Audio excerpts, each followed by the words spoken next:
Alright, so this is just a quick little impromptu video about dropping fret inputs on Les Paul style guitars that have a detachable neck.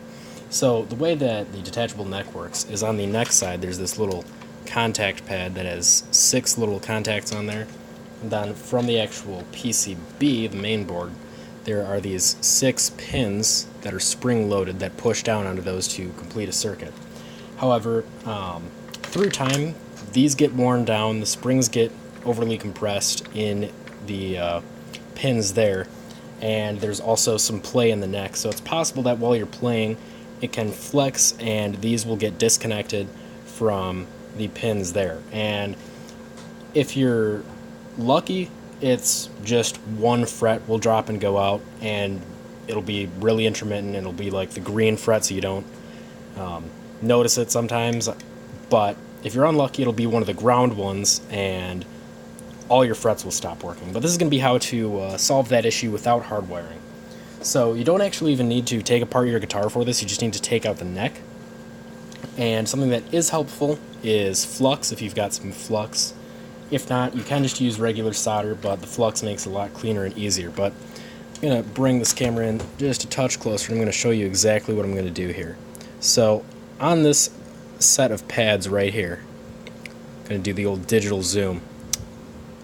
I'm going to start by taking some flux and just slathering it on all these pads here. And then I'm going to grab some solder. This is 6337 solder for electronic use. And then I have a soldering iron. I'm just going to touch this to one of the pads and then get the solder here and touch that to the pad as well.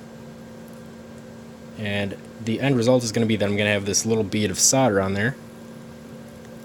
I'm just going to do this 6 times, and I'll do it in real time so you can see it as I'm doing it here.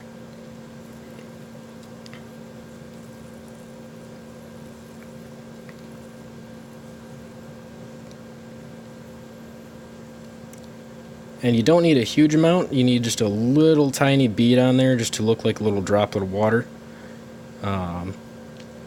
If it's still dropping, you can add a little bit more and add a bit extra thickness to it. But basically all this is going to do is just fill in that gap with a conductive material.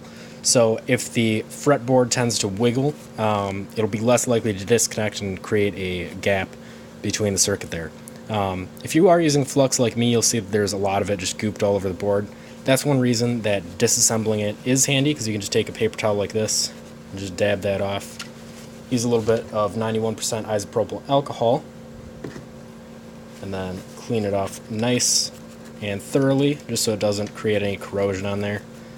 But yeah, so that's that. That's how you fix your Les Paul dropping inputs. That's pretty simple, right?